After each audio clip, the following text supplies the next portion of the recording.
The Rush Hour with James Golden. Entertaining and informative. On the Red Apple Podcast Network.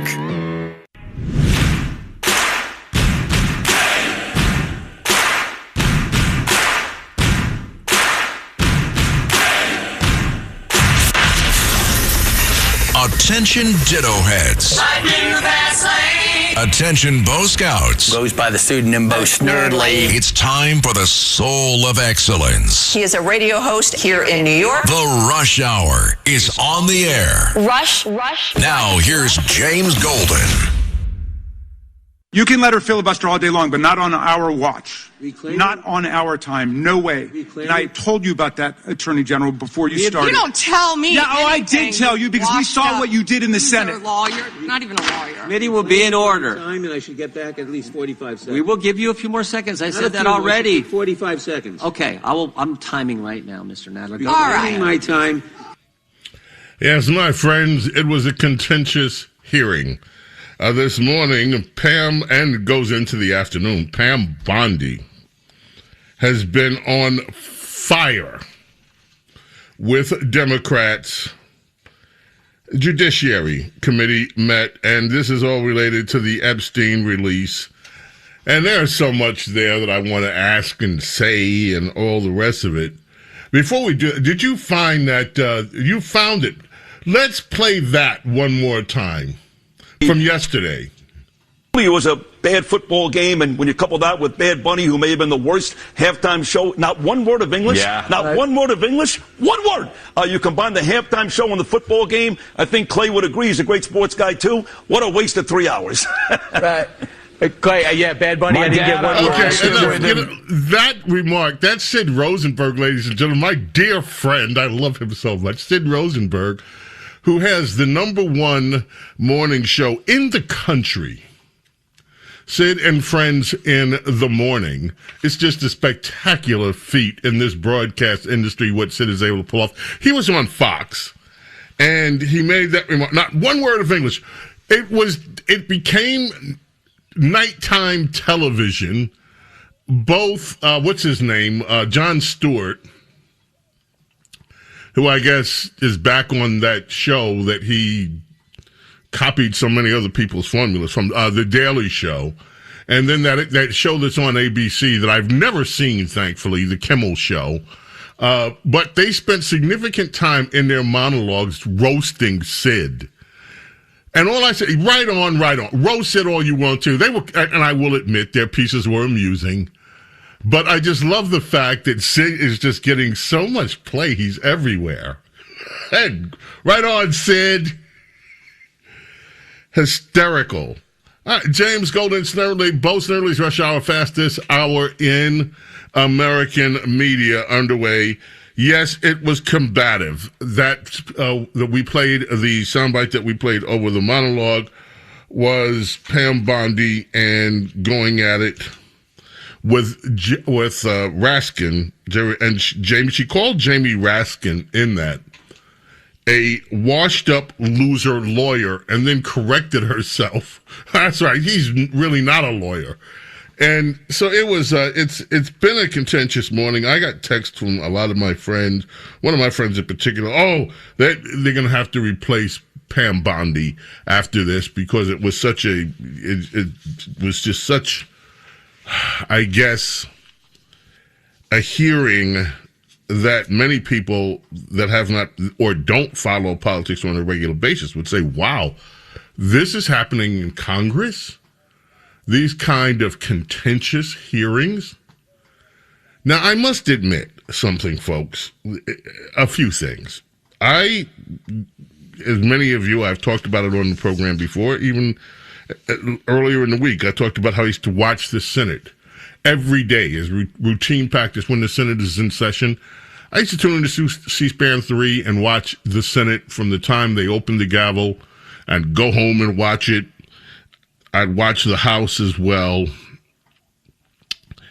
And there used to be some decorum. There still is a degree of decorum, not nearly as much as it used to be in Senate hearings and even on the floor in the Senate. That ended a while ago in the House of Representatives. And I remember, Princess Diana would remember this woman's name. All I remember, her name was Maggie. She worked for Hillary Clinton. She was, I think, Clinton's right hand back during Bill Clinton's first term. And she was called to testify in the House. And she lit Republicans up. She was just sneering at them. Every question they asked, they asked her, she either filibustered or insulted them or whatever. And I remember at the time, there was a lot of outrage on the part of Republicans over that. Democrats, not so much. But it's, how dare this woman come here to a House hearing and treat members of Congress like this? It was at the time, it seemed to be really over the top, over the edge. Well, since then, it has been a gradual flush down the latrine. And what we saw on display today is where it's at. There's a difference, though. The Democrats were very fond of using these congressional hearings as theater, as political theater instead of serious hearings. And so this wasn't the behavior of Attorney General Bondi is something that most Republicans would never do. Democrats would do this on a regular basis to Republican members of Congress. And then their crowds would be with signs and disrupting. They still do that. And the decorum, for the most part, Republicans used to still try to hold on to that decorum. It's like, oh, we're not going to do that. It would just be too rude to treat members of Congress in this fashion. Well, under this administration, that's over with.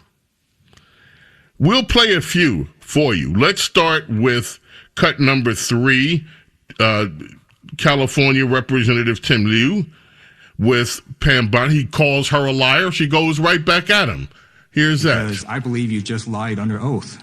There is ample evidence in the Epstein file. Don't you ever accuse me of a crime. I believe you just lied under oath, and this is on videotape. You said there's no evidence of a crime. I'm showing you. Here is a witness statement who called into the FBI's Threat Operations Center. He drove Donald Trump around in a limo. He overheard what Donald Trump said to Jeffrey on his cell phone. He was so angry, he was going to stop the limo and hurt Donald Trump. And he met a girl who said she was raped by Donald Trump and Jeffrey Epstein.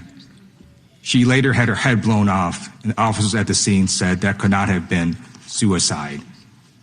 No one at the Department of Justice interviewed this witness.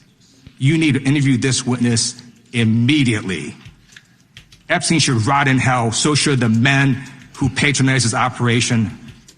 And as we say here today, there are over 1,000 sex trafficking victims, and you have not held a single man accountable. Shame on you. If you had any decency, you would resign right after this hearing concludes. The gentleman has expired. May I respond? Yeah, I don't know how you respond. No one can. I did not ask a question, Mr. Head. You're allowed to. I did not ask a question. Crime in California. He does not want to talk about I did not ask a crime question. in his state. She can't just add lip stuff. I did not ask a question. Meeting will be in order. The gentleman has yielded back his time. I think our next witness will be more than happy to let the Attorney General. Madam Attorney General, would you like? And that was where it started with this business with today. Now, Jerry Nadler and Jamie Raskin, who she called the loser, that was, again, another one of the clips that is making the rounds. Cut 5. Jerry Nadler, by the way, went to its news headline saying he's dozing off. Apparently, this is the last term for Nadler. He's resigning. New York's Gerald Nadler. Anyway, that exchange was also, I think, amusing. How many perpetrators are you even investigating? First, Come on. You showed it. I find it. How many have you indicted? Excuse me. I'm going to answer the question. Answer my question. No, I'm going to answer the question the way I want to answer the question. No, Your you're going to answer the theatrics are question ridiculous. the way I asked it. Chairman Jordan, I'm not going to get in the gutter with these people, but I'm going to answer the question. How many have you indicted? Again, the time belongs to Reclaiming my time. The time belongs. I think it's very interesting. Reclaiming my time. I think it's very interesting. And you can when he reclaim talks about time. they indicted, the president said they indicted him twice. Mr. Chairman, please stop the clock and restore his time. Okay, here we go with these Committee will be in order. theatrics. The time belongs to the gentleman from New York.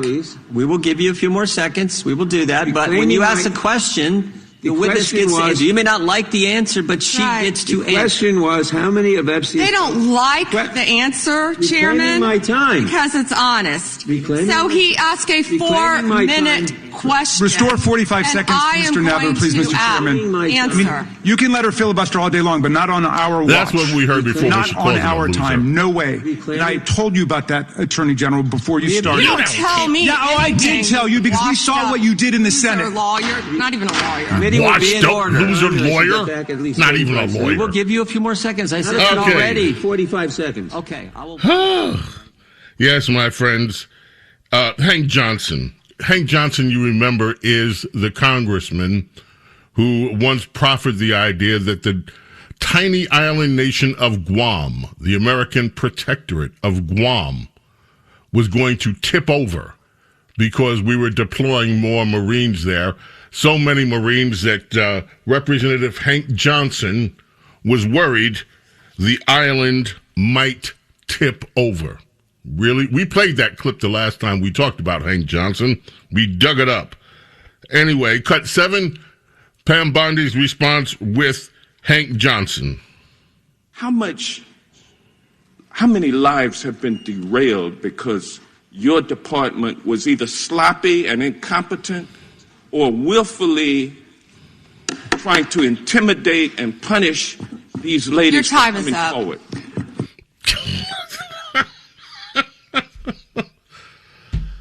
Now, like I said, part of me longs for the days of decorum where congressional hearings were serious instead of entertaining. There's another part of me that actually enjoys the fact that finally, after putting up with this for decades from Democrats, turning these hearings into a circus, into theater, into pure let's see whether we can get a soundbite on television tonight with being outrageous.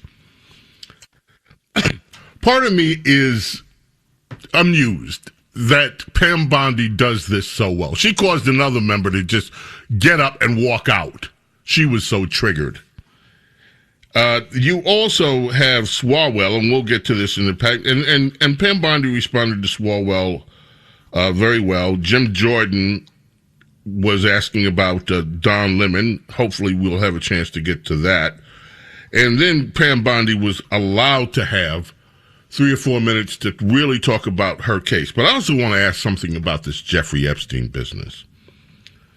Many of the Democrats today were accusing Pam Bondi and the Justice Department of bringing harm to what they called the victims of Jeffrey Epstein, or they used the term survivors.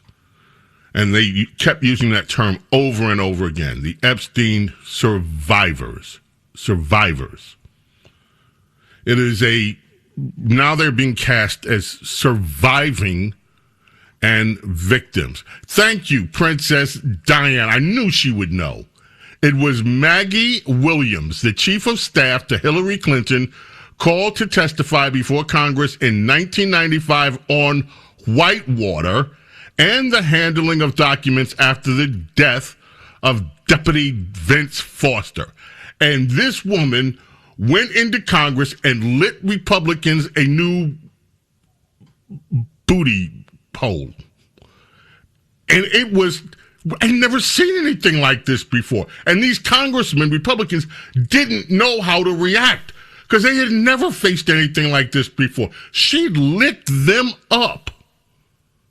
And that's, to me, where this current age of let's turn congressional hearings into a political circus began.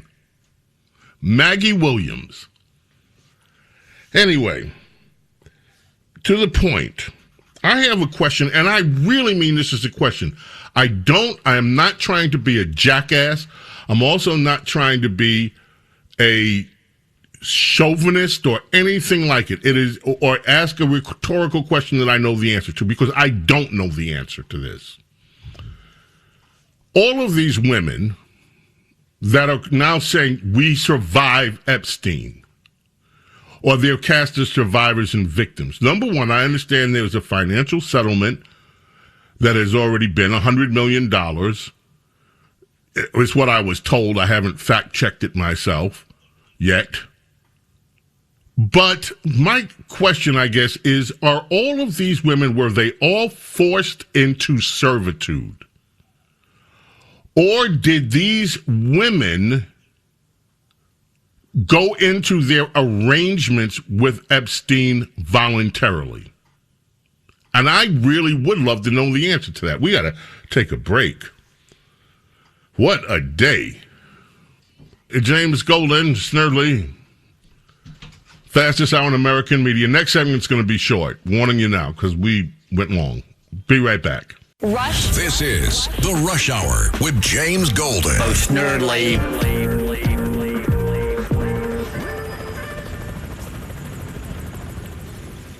The Rush Hour with James Golden. Entertaining and informative. On the Red Apple Podcast Network.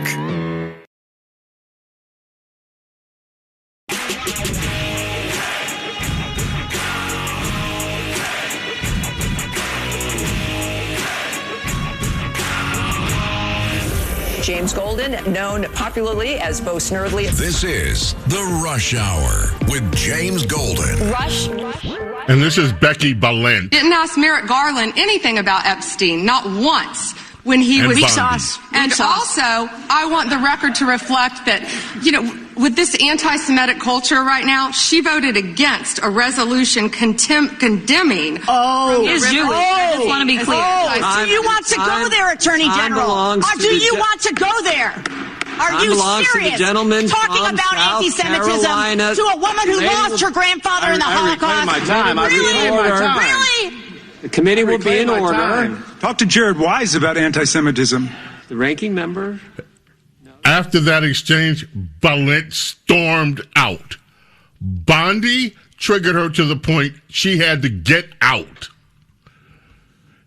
It was an exciting morning and afternoon at the House Judiciary Committee. We're coming back. Short segment. Don't go away. Stay right there, please. The Rush Hour with James Golden. Entertaining and informative. On the Red Apple Podcast Network.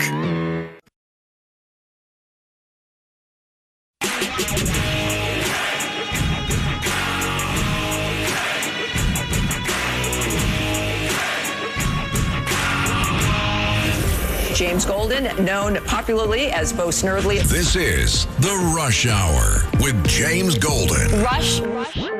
White people have never built their own houses, farmed their own farms, worked manual labor in the history of the United States. So when all the workers are deported and there's no one else here to fulfill that role, because Americans, especially the ones that look like me, are not going to do manual labor for $5, $3, whatever.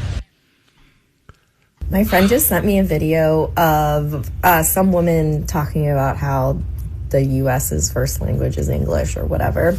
And this guy was like, yeah, we can tell you only speak one language. And I think it is just such an interesting thing that this country, the United States, to know one language is like the norm here, and it is the only country that functions this way. If you go basically to any other country, they teach, their people in school or whatever, wherever, multiple languages, and folks speak multiple languages. It's just part of their upbringing. But this country is truly the only one where people are proud to only speak one language. And I find it so incredibly embarrassing. Those are the awfuls. Two of them. One, it complains that white folks have never farmed their own farms, don't do their own work, never built their own houses. It's always been immigrants. Or The other, of course, embarrassed.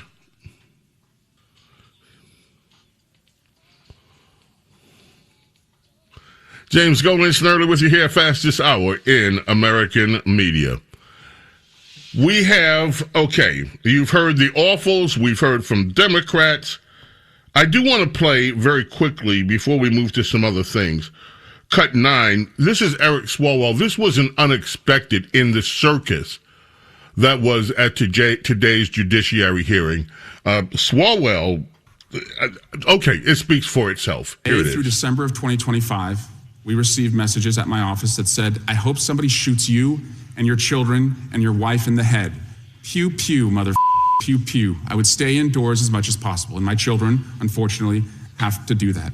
The Department of Justice has not charged this individual and cited that he's a prolific caller and has health conditions, although what we have found in our own investigation and his voicemails is that he has said he will employ others to do this.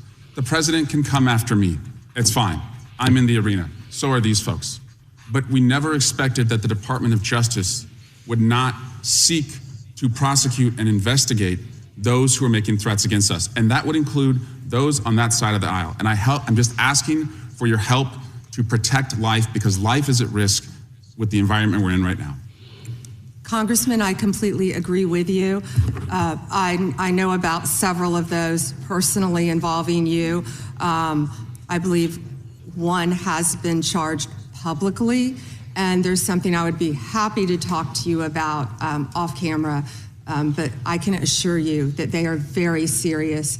They are being looked into, and I can give you more details on those. None of you should be threatened, ever. None of your children should be threatened. None of your families should be threatened. And I will work with, you can come into my office any day. I will work with all of you on both sides of the aisle if you are ever threatened. And I'll gladly talk to you after this hearing about your cases. But I can tell you some of them are very active. She also did a long rant to Democrats on how they should be apologizing for Trump for all the stuff we did. But that cut is almost 3.5 minutes. And I want to move on to some other things. We're going to hold that cut for tomorrow. If we have time, we'll play it then. Kathy Hochul. We're going to switch gears now. We spent a lot of time with Pam Bondi. Kathy Hochul, governor of New York, held a press conference. Let's listen in to part of her press conference. Yes, cut 2. We're 1 million jobs created since I've been governor, private sector jobs. And we're doing everything we can. And then we have Donald Trump to deal with. Since Friday, the construction of the Gateway Tunnel has been stopped. Hundreds of union workers have been sent home without a paycheck, and the commutes of 200,000 daily riders are now at risk. This has been ongoing, thousands of people working on it, and now it has come to a dead stop because Donald Trump is throwing a temper tantrum. We're not quite sure what he's mad about right now, but here's what I say. Let's keep working on it. Keep building. Put people back to work. What he's doing is illegal. We sued. We won in court. He could have turned the funding back on, and instead he decided to appeal. So he doesn't care. Doesn't care.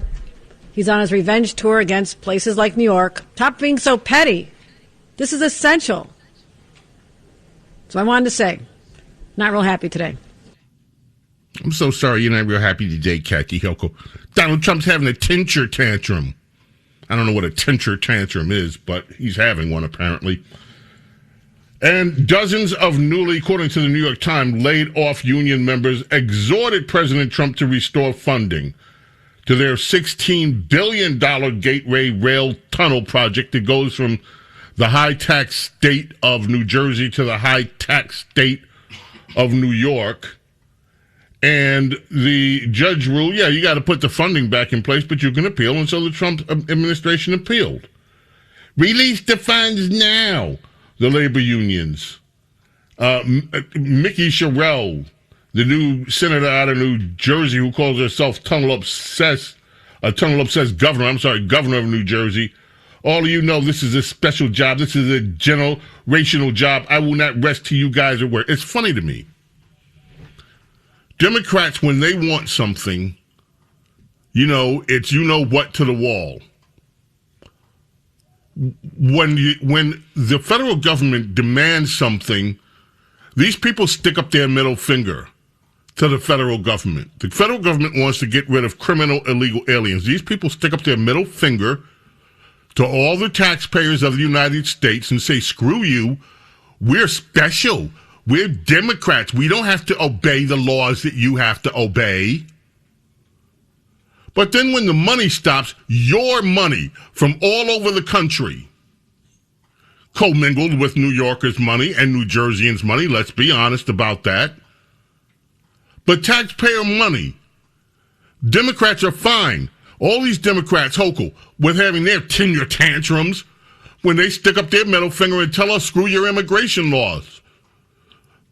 It's okay. We want to release criminals back into the streets of America.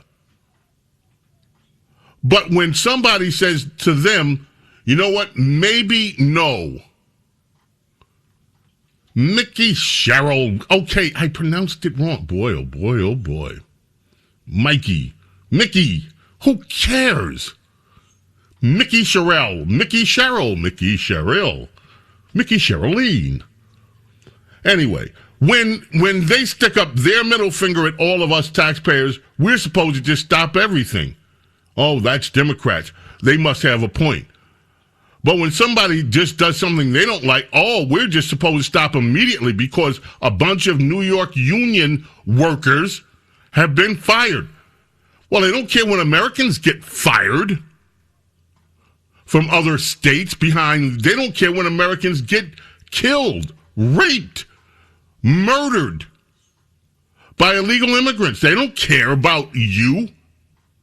As long as those illegal immigrants can help keep their congressional seats by padding the census. I just find it odd, which is why I played it. Moving from one coast to another, and in the spirit of the Super Bowl, you might think that we're visiting halftime again. The LA County Board of Supervisors had a meeting. I want you, ladies and gentlemen, and please be patient. I know that we only speak, according to that woman, one language in this country, and she's terribly embarrassed about it. But in the spirit of Bad Bunny, please be patient with this, with the following soundbite. This is from the Los Angeles County Board of Supervisors meeting. Cut 12. Here we go. Yo estoy acá representando a una comunidad que está afuera sin oír el voz del pueblo. Nosotros tenemos ahorita una gran preocupación porque si nos llegaran a quitar todo lo que es del medical, creo que sería un desastre total. Good afternoon. My name is Brenda Catalan, and I am here to be the voice of all of those that cannot be heard, all of our people's voices. And we're very worried because if they were to take the services of medical services, then it would be a catastrophe. Vemos muchas personas con enfermedades crónicas, en especial la diabetes que está matando al mundo. Y pienso que si no hay medicina, va a ser una muerte. And there's many people with chronic illnesses, especially diabetes, which is killing many. And I think that if there isn't any care, then we will suffer as a world. Le pido yo de favor a las personas que están arriba que no nos quiten los derechos, porque es derecho de salud. Y todo cristiano que está aquí en este país ha trabajado para tener un derecho de salud. I ask for all of those that are at the top to please do not take that right away, that health right away, because all of the Christians that are here, we are hardworking, and we've worked in this country very hard. Muchas gracias. Espero en Dios que todo se resuelva. Thank you, and God willing, everything will resolve. Have a good day. Thank you. Next speaker. Thank you. What she's demanding in non-English is that you, the American taxpayer, should continue to fund medical care for people that, let me just put it like this. What has been the topic of conversation when it comes to medical care? and where medical care is going to be cut back, where it was not supposed to be spent under the law. That is what is under discussion here, and that was from the LA County Board of Supervisors meeting. A woman speaking with the help of an interpreter in America that you do not cut the funding, the benefits for medical care to a certain community or communities. So, there you have it. Now, let's see. I'm just looking to see what we have to... Hakeem Jeffries, but he's getting so boring. Tim Walz, since we're on that, maybe we'll get to Hakeem tomorrow. Tim Walz, here we go. Cut 11. Here's Mr. Governor Tim Walz. Pretty clear right here. This place should be hopping. This place should be full. We should have the 4 employees that would be working this kitchen be working here. They're not, which the trickle-down effect of that is, how do they make rent? How do they pay for food? How do they do the things they need to do? And so I think it's been clear over the last nearly 3 months now that we are long past this being anything about immigration. Again, I'm grateful for the great reporting that's been done. Of all the people that have been detained by ICE, 14% fall into that worst of the worst. Those are the people that we know about. We're seeing continuous stories about the conditions at the Whipple building and others, the horrific stories of Liam and the number of children that have spiked up that are in detention, all in the name of making our communities safer, none of which is true. We're here today to highlight the economic impact, and this is going to take some time as it shakes out, and it will be an ongoing rolling hit that is happening to these businesses. And Saeed just mentioning, we just want to get back to do what we do best, normal, cook food for our neighbors, make some money, and go on about our lives. The incredible disruption that has been caused by what can only be described as a federal retribution campaign. And I say that because I'm not searching for words. That's exactly what the President of the United States called it, a retribution campaign against Minnesota. Right. Minnesota, and they're complaining about this in L.A., they're complaining about it in other places. If you enforce the law, then our economy suffers. Why? Because they have built their economies on the backs of illegal immigrants and their political fortunes as well, and they don't like the disruption. I wonder what your response to that would be, to Tim Walz. Please stop this. You're hurting our economy by enforcing immigration law. We'll be right back. Rush. This is the Rush Hour with James Golden. Bo Snerdley.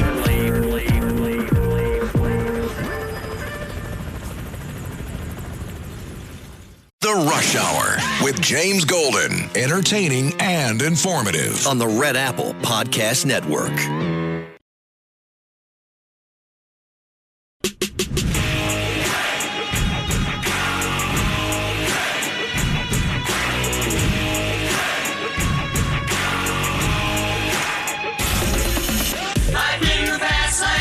It's the Rush Hour with James Golden. Goes by the pseudonym Bo Snerdley. Rush. Now, here's James Golden. You know, ICE is finally dropping the hammer on some of these people that are following them around. They're arresting a lot of them under Title 18, Section 111 for interfering. Okay. Anniversary today. Sad, sad, sad anniversary. This is the day in 2012 that we learned that Whitney Houston had perished. Found dead in Suite 434 at the Beverly Hilton Hotel, submerged in a bathtub. Of course, Whitney Houston, 11 number one singles on the top 100. 7 consecutive number one singles. The only artist to do that. The beautiful voice taken from us too soon of Whitney Houston on this day in 2012. Also, let me mention, it's how much time we have there left, Carlos? Good. I have enough time to say that. It's also the heavenly birthday of Jerry Goffin, who was married to Carole King, one of the great songwriters. Will You Still Love Me Tomorrow? The Shirelles, The Drifters, Up on the Roof, Chiffon's One Fine Day, Herman's I'm Into Something Good, and so many others. We got to go. May God bless, protect each and every one of you, your families, your loved ones. Love and gratitude for your being here with me. Allow me to be with you. God willing, we're back tomorrow for the Thursday edition of Bo Snerdley's Rush Hour. Until then, my friends, I bid you adieu. Bye. Thanks for listening to Bo Snerdley's Rush Hour. You can hear Bo Snerdley's Rush Hour weekdays at 4 on 77 WABC. If you like the podcast, share it with your friends and listen anytime at WABCRadio.com and download the WABC Radio app. Hit that subscribe button on all major podcast platforms. Plus, follow WABC on social on Instagram, TikTok, Facebook, and X. See you next time for a new episode so you never have to wonder. What the heck is going on here? Rural Americans deserve access to the best of what our country has to offer, especially health care. Across every state, every community, America's rural hospitals are the first line of defense, protecting our families, neighbors, and loved ones. No matter where you live, hospital care doesn't clock out. They're there 24 hours a day, 7 days a week, 365 days a year. Each year, America's over 5,000 hospitals care for millions of patients, providing 24/7 emergency care, delivering babies, cancer treatments, and other life-saving care that patients rely on. Behind every one of those patients are doctors, nurses, and caregivers working tirelessly to keep people healthy and safe. Hospitals are our community's lifelines. They employ our neighbors and keep our families healthy. But now, some in Congress are threatening access to care. Tell Congress, protect patient care to keep America strong. Don't cut rural health care.